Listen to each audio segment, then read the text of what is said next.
How have trauma that has been trapped within your soul changed your view of not only who you are, but being the seed of your Father? How has trauma made you think differently about yourself, where the gift that God has put in you has been caused a barrier where it can't flow? Not just a flow of a prophetic gift that you go up to a line and you start speaking to people and talking to people and telling themselves and your whole family is going to hell in a handbasket. Not just a gift that you have that you could sing in a choir, you could do this, you could do that, but your son and your daughters are lost. Not just a gift that you could just, let me do this, let me sing, let me do this, but your children and their children and their children's children have no idea who they are. Hey there, I'm Ari, your petite but powerful Kingdom Teaching professor and entrepreneur. I bring the sass, the laughs, and the serious, let's get real and heal moments without any filters. Now meet my mom, Pastor Dee, the #1 dunamis woman leading our Healing for My Soul movement. As a Kingdom Teaching pastor and life coach, she is unapologetically real, raw, and radical, but she's our rock and the voice of wisdom that we all need. And then there's Allison, fierce yet tender, and the voice for many single mothers. She's the silent heartbeat of our family and will be the first to tell you, life with these two can be crazy, but I got their back and we're in this together. As a dynamic trio, we spearhead the Healing for My Soul movement, sharing the miraculous healing power of God through our journey, truths, and a little humor as we guide women to pursue healing as a lifestyle so they may experience freedom within their life and legacy. Well, here we are for another season, and I believe it's our final episode in season 2 of Healing for My Soul podcast. I can't think of another way or more phenomenal way of being here with you by myself to help you understand particularly what Healing for My Soul really is from a kingdom perspective. For those of you all who may not know, I am the founder as well as the co-owner of Dunamis Woman Enterprise, LLC, affectionately known to so many women across the globe and men, their husbands, their brothers, their nephews, people who are intimate in their life, dear to their heart, as Pastor Dee, a.k.a. Mama Dee.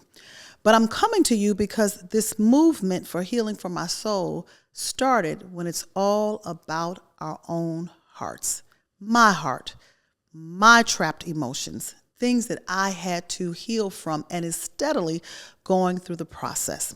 So I want you to put in the comment right now, you're watching, put it's all about the kingdom. It's all about the kingdom. Many of us have heard about healing. Many people are on a quest to talk about healing. And I'm here to say many of us think we know about healing, and many of us think that we are being healed. But however, it's when the miraculous power of God is now manifesting in your life to say, you know what, I don't have to say anything. I don't have to much do anything. I just have to be. Be so people can see how I respond, see how I'm working the miraculous power of God for a Healing for My Soul movement. So here at Dunamis Woman, it's all about healing and it's all about the kingdom. Now, I asked you to put there it's all about the kingdom because without the kingdom, really, there is no healing. If you look in the Word of God, and I believe it's in Mark, the 3rd chapter, but I could substantiate it throughout, but I'm not here to go through scriptures with you. But it talked about how Jesus preached about the kingdom. And when he preached the gospel of the kingdom, they were healed from all manners of diseases and things that was happening in their life. So it's not about preaching a sermon, giving you a clinical therapy session. It's about really understanding what the kingdom is. So I want you to know today what the kingdom is all about. The kingdom is a mindset. It's a royal mindset. And your mind is steadily progressing for God to take you higher and higher and higher as your thinking become more like him, because he is the King of Kings and he is the Lord of Lords. And we were never made and we were never created to house trauma. We were never made to have trauma trapped within our soul. So if it's trapped in my soul, that means it's altering my thinking. And now I am now being more of a victim than I am being victorious. So you all, healing is all about the kingdom and all manner of diseases. When the kingdom is understood, that means it could be physical healing, mental healing, emotional healing, spiritual healing. Healing is needed in our lives no matter what. And we are not good until we really pursue the kingdom. I'm reminded of Matthew 6:33. what is a famous scripture, so many people quote it, seek ye first the kingdom and his righteousness, and everything else will be added unto you. So the priority of me seeking is I got to understand the plots. I got to understand the plans. I got to understand what the enemy is trying to do to me to keep me from having a royal mindset. A mansion don't make you royal. A nice car don't make you royal. But it's how do I think to know how to counterattack against the methodeas and the wiles of the enemy that not only want to destroy me, but destroy my legacy. Well, I'm here to let you know healing is a Greek term that's called therapeuo. Yeah, therapeuo. Our English word is derived from that therapy. And many of us don't even go to therapy. We just go to church. Many of us go get counsel, but we don't go to therapy. Why? Because healing is a process. I got to go from one level of another level to another level to another level. And it's all about my mind. It's all how I am being repaired, restored, reconciled with my original state of who I was made to be. And if you're looking at me, I was made to be a royal Black woman. No victimizations, no pains, no brutalizations, relationships harmoniously with my children, with my mate, with all those whom God has given me. And that's what healing is all about.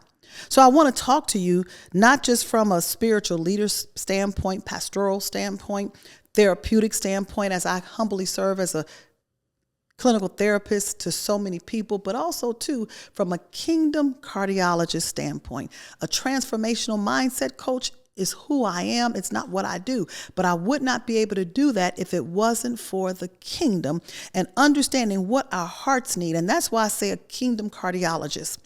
So when you look up the word heart, H-E-A-R-T, oftentimes our natural mind is going to kick in where we're thinking about the heart that pumps the blood and the veins and the arteries, and that is never to be negated because without that heart, we are dead, all right? However, when you look it up according to the Greek, it literally means cardia. That's with a K, K-A-R-D-I-A. Just as though I want to work out and I want to get some weight off and I want to do this, the first thing they tell me is increase my cardio.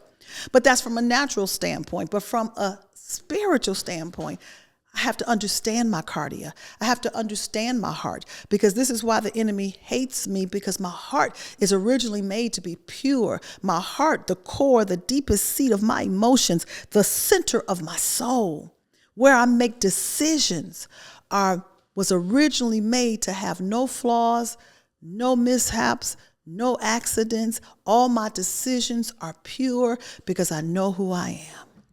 So let me ask you a question as I continue on. Based upon your emotions, being traumatized, a lot of feelings are being trapped.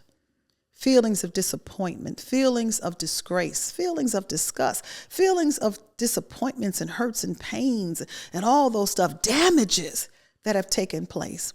Hey, listeners, did you know that you can actually watch this Healing for My Soul podcast on your big screen TV? Yes, your TV. All you have to do is go to Dunamis Woman TV Network, add it to your Roku TV, Amazon TV. You could even download the app and watch the episodes. And while you're there, become a Dunamis Woman Insider. You get inside scoop behind the episodes. You also get access to all of our Healing for My Soul challenges once you become an insider. So go to DunamisWomanTV.com or just download the app, Dunamis Woman TV Network, to your phone and to your TV, and you'll see how you can get the TV network and watch it on the big screen. What your decisions look like? Are they whole? Because you can make a decision and you think it's a whole decision, and then you're going back into more trauma because trapment is there. Your emotions are trapped with stuff that you haven't even dealt with. It's called trapped trauma. Yeah, Google it. I know you're going to find a whole lot of stuff, but I'm talking from a kingdom standpoint. I'm talking from a place where you got to understand your heart. You got to understand the deepest seat of your soul. You got to understand your emotions. And when we've been hurt, when we've been disappointed, when we've been victimized, when we have been brutalized, not just myself, but my ancestors. Trauma is passed down from generation to generation to generation. Many of us read, but we don't understand ourselves, because I got to understand that the very stuff that was traumatized from my great-great-great-great-great-great-great-great-grandmother, grandfather, both of them together as man and woman, is still impacting me today. And I got to look at, where am I trapped? I've seen some of the evidence. I've seen my entrapments. This is why you saw in the previous episodes, the father of my children, my daughters, you saw spiritual daughters, you saw nephew, you saw legacy. You saw where I am not fighting just to go to church. I'm not fighting and everybody left behind, because when I make a move for the kingdom, it's inevitable that the Holy Spirit is going to bring those that are near and dear to me to bring healing to their hearts as well. Why? Because healed people heal people. Damaged people damage people. Traumatized people traumatize people. Hurt people hurt people. And blessed people bless people. It all goes both ways. So I want to talk to you just a little bit, even the more, from a standpoint of where we all probably will receive it. We all probably could understand it without any dispute, without any fuss. Because if I was tell you about myself, or I tell you about this person or that person, you'll have your opinions. You'll have your rebuttals. But it's amazing how our mind has been trapped to believe without any rebuttal when I talk about the Bible. But there were people, they are people. They were people who were traumatized. Because why? It wasn't about the experience. It wasn't about, that somebody was done this and done that and done that. Do you know that there was some information that was concealed? Do you know that it was a person that no matter how much he had a heart after God, he did not tend to his daughter? I'm talking about Tamar. You all may know the story. 2 Samuel, the 13th chapter. Go and read it. Start at verse 14, go down to 16, 17, 18. If you really want to, just read the whole thing, okay? Because at the end of the day, Tamar was raped. Her half-brother Amnon had an affection upon his sister. That still lives today. How many brothers see their sisters in a skewed light? How many fathers see their daughters in a skewed light? How many stepfathers look at the daughter of the woman that they married and they feel that they have to traumatize them out of their own ancestry pain? Molestation, rape, all one and the same to me, because it's a trauma. But Tamar, she was a beautiful woman. And actually her name meant date, D-A-T-E. Now, it's not the date like, let me go out on a date and take you out. It means the fruit that comes from a palm tree. Actually, her name means that she has a royal bloodline of an ancestor called David, and she understood that she was an ancestress with a precious fruit. That means she was supposed to produce more, based upon her royal lineage. That's how you were made. That's how I was made. But it was someone that was close to her, which is her half-brother, who had an impure affection upon her, saw her in a way that was not deemed acceptable. So, one of the stories, and I'm just paraphrasing the story, he lured her in. And he said, come on, lie with me. And she said, no, this ain't right. He was more forceful than her. He was stronger than her. Bottom line, he raped her. So when he raped her, she was like, now this is going against what we're supposed to do. This is not just about, you raped me, but now make me your wife. Make me to be pure. Make me to be whole, so it won't deem to be something that it is, because I understand who I am. Literally, Tamar's name means that she has a prophetic gift to understand the future of her descendants, that people were hinged upon her based upon her royalty, based upon her being the precious fruit of her father's sperm, of her father's testicles, of her father's seed. So, another part of the story, he put her out. All that affection left. All that stuff that he had for her left. Get her out of here. That's what he told him. Get her out of here. So not only was she raped, but she was rejected. More trauma. Not just from what happened from an experience. Can you imagine what is now going on in her heart? Can you imagine what is now going on in her soul? Can you imagine her thinking that has been altered? Because now it says she was desolate. A fruit that did not know how to produce. A fruit that could not replicate herself. A fruit that could no longer see the future of her descendants.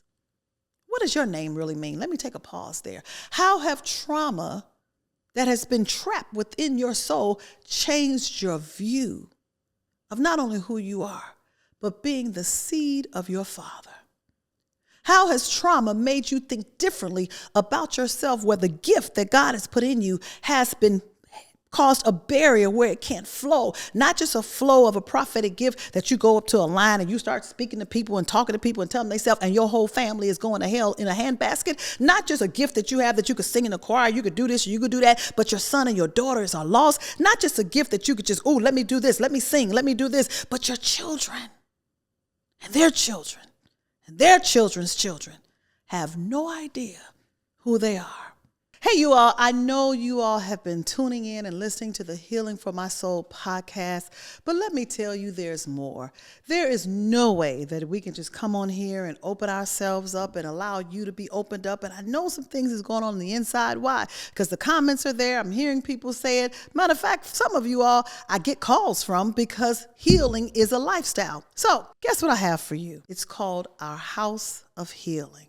Yeah, house of healing. That means you can steal away 2 days, 3 nights, 2 nights, 3 days, however that look for you, whatever, and get some in-depth healing in a private setting with me, Pastor Dee. Yeah, we want to minister to your soul. I want you to see yourself as worth the investment to get what you need, and you can get it for 20-something hours a day. Ask your questions, join with the group of women. Let me spend time with you. Let me feed you. Let me minister to your heart. Let me hear your heart. Let me give you some coaching sessions, some strategies, things that you need to heal in the depths of your soul. So if you say, hey, that's me, go to that website, www.healingformysoulpodcast.com. That's healingformysoulpodcast.com, and you will get more information. And guess what? I'm looking forward to seeing you there at the House of Healing. Well, healing is the children's bread. Healing is needed from trapped trauma, because every generation we're holding stuff in, not knowing who we are, not knowing our identity, doing things that we think is what God has endowed us. But the royal mindset is said, I am better and greater than anyone ever known me to be. And this is why I firmly believe Amnon, his own cardia, his own heart, was used by an enemy to distort who she really was. So, brother Absalom found out about it. Amnon raped her. She had another brother called Absalom. He found out about it. Lo and behold, part of the story, he ended up killing his brother, the half-brother Amnon, because he was furious. But the key is, he didn't do it right away. He waited 2 years before he set him up. You see how trauma can be trapped? You can hold things in for years until you're going to execute your pain. You're going to execute your anger. You're going to execute your trauma. You don't know who's around you. You can marry a man, and a man can marry a woman, and they've been holding in trauma for years until they get your gift, until they get who you are, and the enemy says, execute now. So he set him up. He set him up, and he was killed. No more, because of what he did to his sister Tamar. Now, I want to bring the father in, because it was told like all of them was killed, but Amnon was the main one.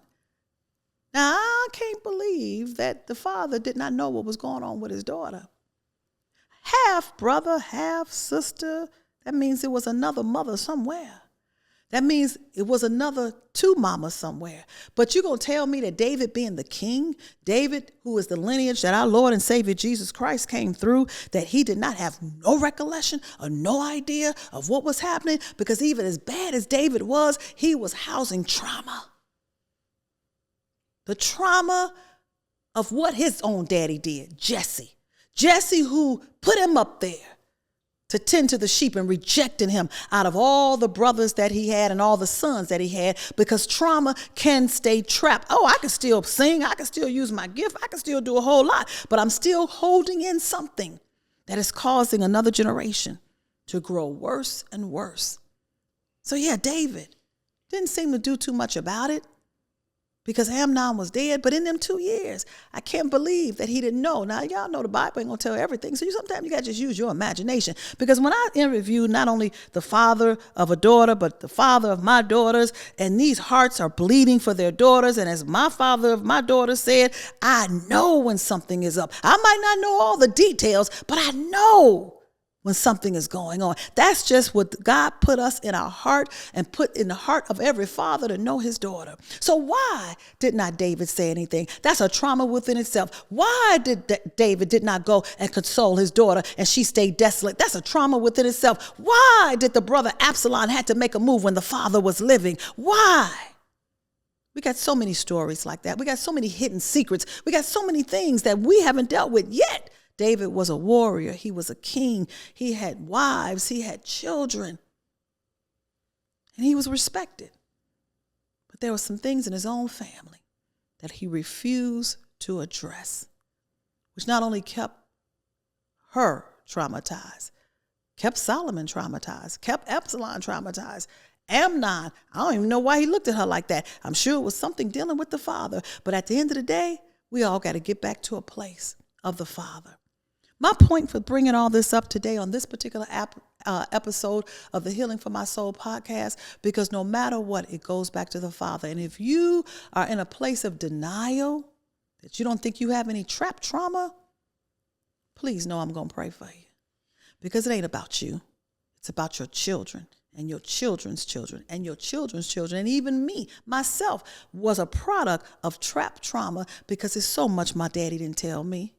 It's so much my mama didn't tell me. It was the ill will that she still had with my father. I don't care how much my father loved me. She still had ill will with him. Trauma is continuing on and our relationships are becoming toxic and we think that this is our norm. But I am here in the final episode of season 2 to let you know personally, this is not our norm.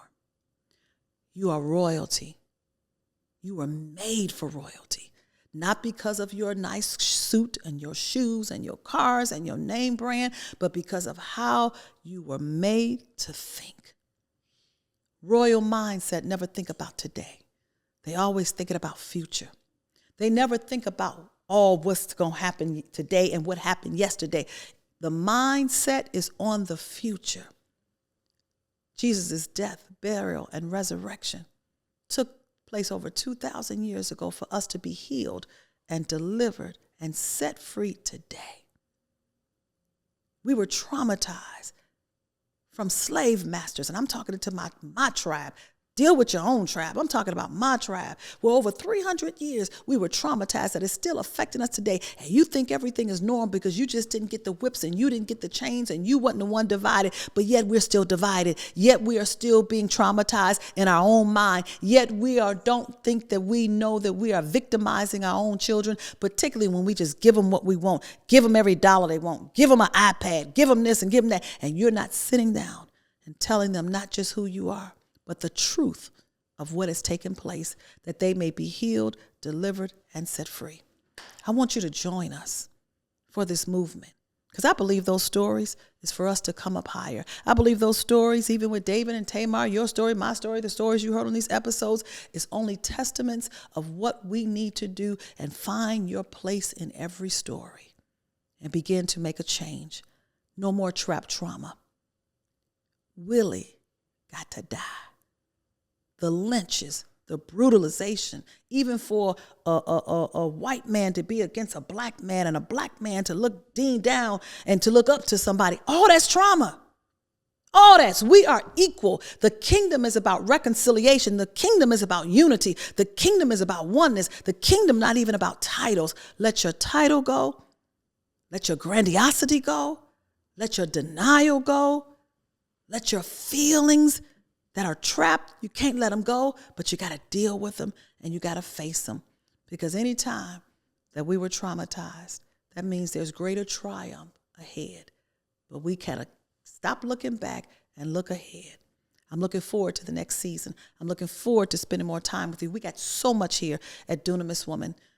The Healing for My Soul podcast is a movement within itself. So if you're a woman and you're saying you're ready to be healed, you're ready to deal with it, go and join our Facebook group, Healing for My Soul Movement. If you want to see your miraculous power, go and join Dunamis Woman Community. We got an entree here for you. We got a buffet here for you. We got everything that you need, because at the end of the day, we are one and the same. And if I'm standing up in my healing and I'm fighting for my legacy, then you got to do it too. I am Pastor Dee, a.k.a. Mama D, and I love you, and I look to see you again here on the Healing for My Soul podcast.